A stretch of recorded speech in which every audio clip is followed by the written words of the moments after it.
This is a total recap of Yellowjackets Seasons 1 and 2, giving you everything you need to know before watching Season 3. Now, this story jumps back and forth between the years 1996 and 2021, and we're gonna try to tell the story in chronological order, but if for any reason we do need to jump around, we'll have a little graphic in the top corner indicating what year we are in. So, a young woman dressed only in a nightgown runs sobbing through a snow-covered forest. She falls into a trap and she is dragged away by people wearing yellow jacket t-shirts, animal furs, and masks. She is then slaughtered. Now, in 1996, a New Jersey girls' high school soccer team known as the Yellowjackets achieves a place in the national tournament. During practice, Tyza tackles Allie, a freshman player she considers a liability, breaking Allie's leg and ruling her out of the tournament. At a party, Shauna tries to start a fight with Tyza, but team captain Jackie, Shauna's best friend, intervenes. Shauna then secretly has sex with Jackie's boyfriend, Jeff. Now, on the day of their big trip, the team boards a private plane that is routed over Canada due to a storm. The plane crashes, leaving the survivors stranded in the wilderness. Misty uses her advanced knowledge of first aid to care for the injured after the plane crash. She saves the life of Ben Scott, the assistant coach, by amputating and cauterizing his mangled leg. Travis discovers his father's dead body impaled on a tree branch. Reveling in the attention and praise her survival skills brings her, Misty destroys the plane's emergency locator beacon after discovering it by chance. 3 days following the plane crash, the survivors bury the deceased crash victims. Tyza convinces the group to hike toward a nearby lake. As tensions grow between them, the group discovers an abandoned cabin and finds a dead body in the attic, which they later bury. We then see the group find a rifle with a plentiful supply of ammunition inside this cabin. Natalie and Travis prove to be best suited to handle this firearm. They bond as they then hunt a deer and recover a keepsake ring from the buried body of Travis's father. In a flashback, it is revealed that Natalie's abusive father died in a gun discharge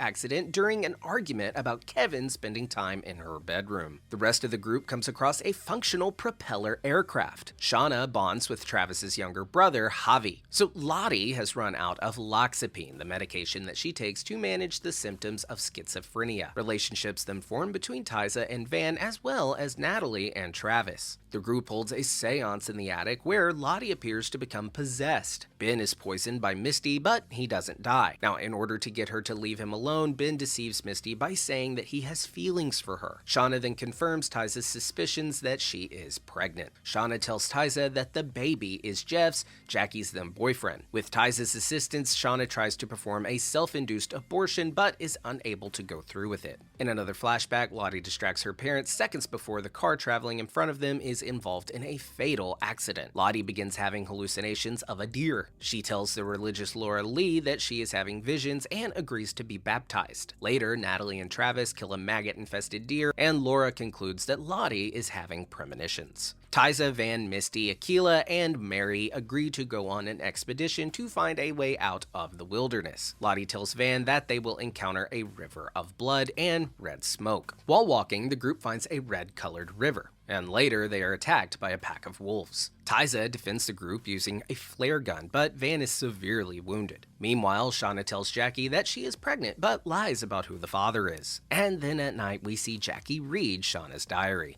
After Van regains consciousness, the group returns to the cabin. Natalie and Travis cut off their relationship when he backs out during sex. Natalie talks to Ben, who offers relationship advice and reveals that he is actually gay. Laura then announces her desire to fly the abandoned plane out of the wilderness. Upon ascent, however, it explodes. The group then organizes a homecoming party dubbed Doomcoming. Everyone except Jackie unknowingly consumes hallucinogenic mushrooms. Jackie and Travis have sex despite Travis saying that he still has feelings for Natalie. Ben and Natalie then leave the party to talk alone, and Misty follows them. After Natalie leaves to find Travis, Ben tells Misty that he's gay. The rest of the group, on a bad trip, decide to confront Jackie at the cabin, leaving Javi alone in the woods. When the group finds Jackie and Travis, they lock Jackie in a closet and they try to sexually assault Travis. When he flees, the group chases while howling like wolves. After catching him, Lottie orders Shauna to slit his throat. Natalie then arrives to stop her. Van begins to believe Lottie has supernatural abilities. Lottie then kills a bear that calmly walks in front of her. Travis and Natalie look for Javi, who disappeared after the Doomcoming party. Everyone eats while Jackie refuses. She angrily confronts the group for hurting Travis and reveals that she knows Jeff was cheating on her with Shauna, leading to a fight between the two. Jackie is then ordered to sleep sleep outside. The next day, to Shauna's horror, they see that it has snowed and Jackie has frozen to death.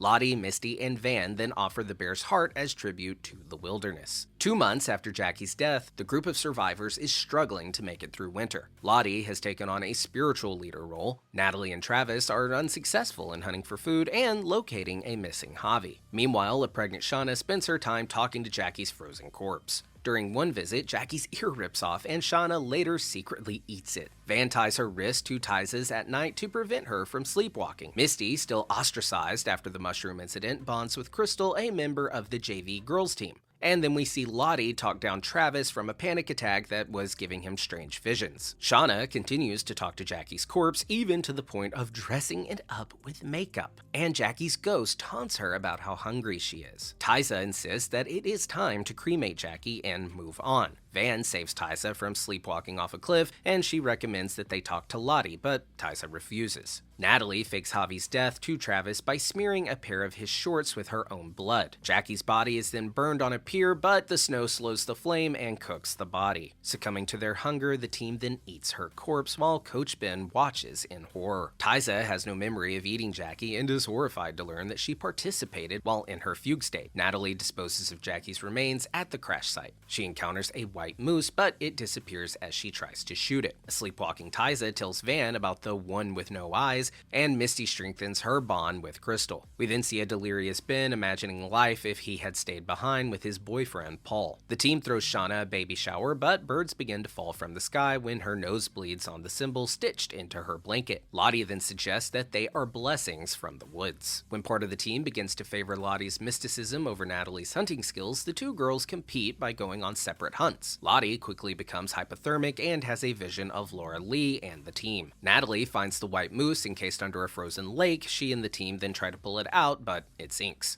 She and Lottie tentatively make amends. Meanwhile, Van makes a map of all the strange symbols Tiza has found and estimates where the last one could be. They instead then find a disoriented Javi and bring him back to camp. Lottie hosts meditation sessions for the team. They help Tiza with her sleepwalking, but Shauna fears that she is losing Ty's support. Javi refuses to speak to the team, but tells Ben that his friend did not want him to return. Misty admits to Crystal that she destroyed the plane's emergency transmitter when Crystal reacts coldly. Misty threatens her and accidentally backs her off the edge of a cliff. Shauna and Tiza get caught in a snowstorm and use Lottie's meditation techniques to return to camp. Once inside, Shauna goes into labor. The Yellowjackets then volunteer Misty to deliver Shauna's baby. Travis and Lottie create an altar and place offerings upon it. Shauna blacks out and gives birth to a baby boy. She has trouble breastfeeding due to her own starvation, but ultimately she succeeds. Later that night, she hears chanting from downstairs and finds the team eating her baby. She then comes to, revealing that she had dreamed the previous events and her baby did not survive. Shauna holds her stillborn and grieves, insisting that she can still hear him crying. Shauna buries her stillborn child and grieves for him and Jackie. The team sets out on a half-hearted mission to find Crystal, unaware of what happened to her earlier. Van admits to Tiza her doubts about survival. Misty then goes to the spot where Crystal died, only to find that her body is now missing. She then talks Ben out of taking his own life. After Shauna punches Misty and accuses everyone of eating her baby, Lottie encourages Shauna to let out her pain on her. Shauna then beats Lottie unconscious while the team looks on in shock. The Yellowjackets then struggle with hallucinations and paranoia. Coach Ben discovers Javi survived by living in a cave hidden underneath a tree. Lottie, grievously injured from Shauna's attack, tells the team not to waste her body if she is to die.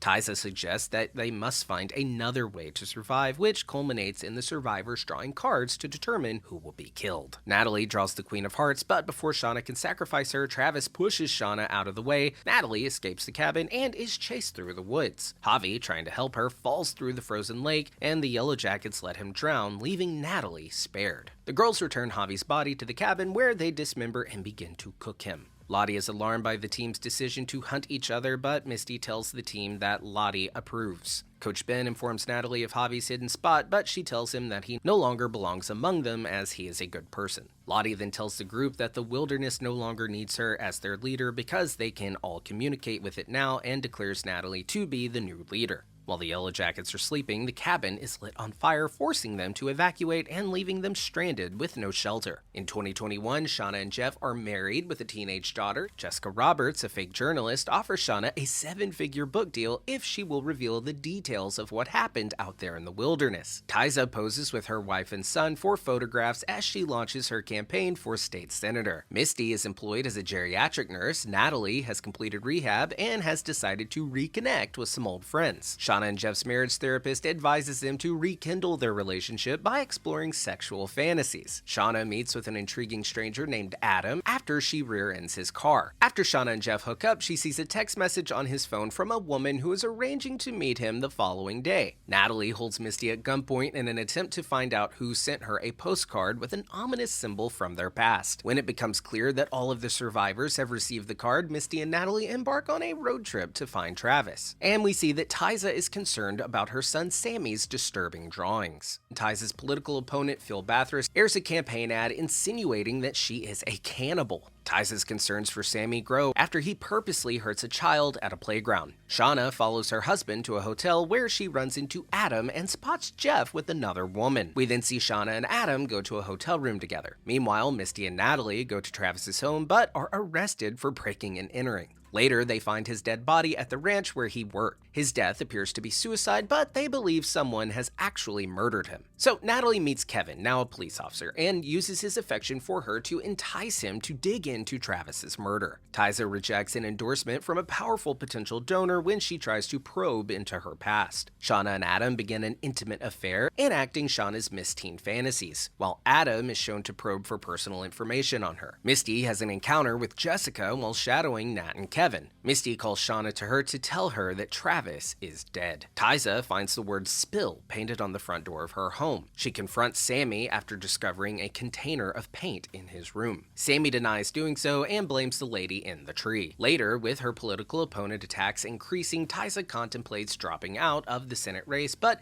she ultimately decides not to. We then see Shauna attend a Halloween party where her daughter Callie learns about Adam. The following day, Callie is unsuccessful in blackmailing Shauna. Natalie and Misty gain access to Kevin's files, and they learn that a ritual was held where Travis was murdered. Natalie calls Tyza to her motel room, telling her what she has learned. They call Shauna to tell her but learn that Misty already informed her of what happened. Meanwhile, Misty watches them through a hidden camera. So Natalie and Tyza tell Shauna what happened to Travis. Tyza's wife, Simone, makes an appointment with a child psychologist who says Sammy is under significant stress. Natalie and Kevin develop feelings for one another and they hook up. Misty kidnaps Jessica, and late at night, Tyza is revealed to be the lady in the tree. Natalie, Shauna, and Tyza agree to pay $50,000 to a blackmailer. After spotting the blackmailer, the group chases him down. The blackmailer falls into a box of glitter during the pursuit before getting away. Misty questions Jessica, believing her to be the blackmailer. Jessica reveals that she was hired by Tyza to learn about the rest of the group. Back home, Shauna hooks up with Adam, and in the morning they are almost caught by Jeff. Kevin learns that Natalie used his gun, but she does not tell him about the blackmailer. Misty stops Natalie from relapsing and reveals the hidden camera in the process. Misty tells Natalie that someone withdrew all the money from Travis's bank account after he died. The next day, Natalie tries to get information out of Susie, an acquaintance who works at the bank. After Susie refuses to cooperate, Natalie resorts to blackmail. Tyza tells Simone about her condition, in which she becomes an entirely different person at night. Fearing that she will hurt Sammy, she begs Simone to leave her alone in the house for a while. Shauna discovers that someone took all of her journals and she finds glitter in her closet. After learning that Adam is not who he says he is, Shauna goes into his apartment to question him. Shauna kills Adam after confirming that he is digging in her past. She remembers back home that Jeff has access to the safe place where she keeps her journals. She questions him, and Jeff reveals that he blackmailed the group because his furniture store was going out of business. The woman at the hotel was, in fact, a loan shark, and Jeff was not having an affair. Shauna tells Jeff that she killed Adam, and they discuss their options. Shauna convinces Natalie and Tyza that Adam was the blackmailer. Natalie then asks Misty to dispose of the body. Shauna, Tyza, Natalie, and Misty clean up the murder scene. The group attends a 25-year high school reunion. Shauna confronts Jeff's friend Randy, who knows about the blackmail, and threatens to kill him if he tells anyone. Callie learns of Adam's disappearance in the news. Simone finds the severed head of her dog, Sammy's doll, and what appears to be a human heart in a hidden room in the basement. Misty poisons Jessica, Tyza wins the Senate race, and a mysterious group kidnaps Natalie. Susie tells Natalie in a voicemail that Lottie is responsible for emptying Travis's bank account. Shauna and Jeff cover up their involvement in Adam's murder by destroying his personal art studio and burning his identification along with Shauna's journals. Callie uncovers the remains of Adam's chart ID. Simone warns Tyza to stay away from Sammy. Tyza later finds the altar she unknowingly constructed in the basement. Misty begins searching for Natalie's whereabouts and notices that she was likely taken by force. She attempts to ward off a fellow citizen detective investigating Adam's disappearance. Natalie finds herself held hostage in a wellness commune run by Lottie and manages to confront her. In the present, Shauna is questioned by Kevin about Adam's disappearance. Callie flirts with a man named Matt, who, unbeknownst to her, is a detective working with Kevin. The anonymous citizen detective locates Misty at her job and invites her to join him on Adam's case.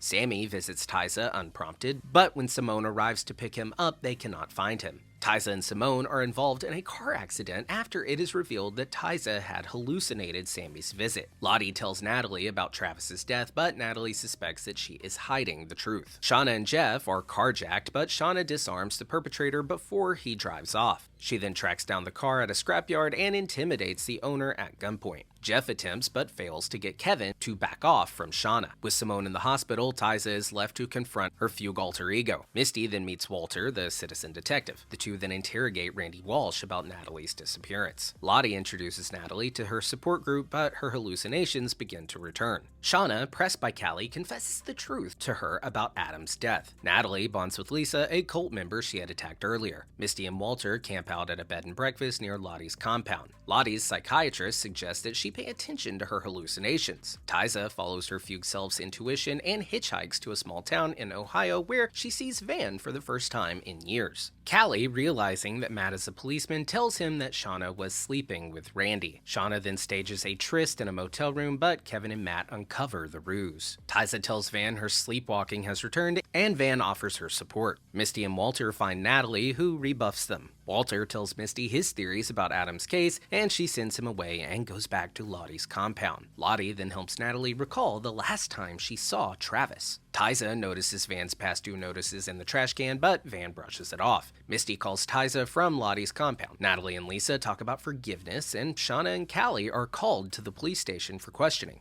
Shauna admits to her affair with Adam, while Callie falsely claims that Matt took her virginity. Jeff pushes Shauna to follow Ty and Van to Lottie. Shauna, Tyza, Van, Natalie, Misty, and Lottie all reunite at the compound. Everyone is assigned a form of therapy at Lottie's compound. Misty uses an isolation tank and talks to a human version of her bird. She later calls Walter and confirms his theories about Adam's disappearance. Tyza and Van share a kiss, but Van reveals that she has terminal cancer and will be dead within months. Lottie then realizes her psychiatrist is merely another hallucination. We then see the women discuss what they might have repressed from their time in the wilderness, and they dance around a campfire. Jeff calls Shauna and reveals that the authorities have found Adam's body. The police obtain a search warrant for Sadecki's house, and Kevin and Matt question Jeff. Later, Jeff reveals the truth about Shauna's stillborn child to Callie. Walter emails the police telling them that he has information about Adam's disappearance. Before leaving for Lottie's compound in Lottie's sharing shack, Shauna admits that Jeff was the blackmailer instead of Adam. Tyza also reveals that she hired Jessica Roberts to investigate the survivors, and Misty reveals the truth of the reporter's death. Lottie insists the wilderness is demanding a sacrifice and presents a choice of 6 cups, one containing phenobarbital. It is then agreed upon that they will proceed with Lottie's ritual, but they secretly plan to botch the ritual and have Lottie committed. Walter lethally poisons Kevin at the compound and works with Jeff to frame him for a conspiracy, ending the investigation surrounding Adam Martin. Shauna draws the Queen of Hearts during the ritual and is chased by the others. Callie shoots Lottie in the shoulder to protect her mother, and Tyza and Van reveal that they called off the crisis team they contacted for Lottie. When Lisa arrives with a gun, Misty charges toward her with a phenobarbital injection, but Natalie jumps in the way and takes the injection, dying in Misty's arms.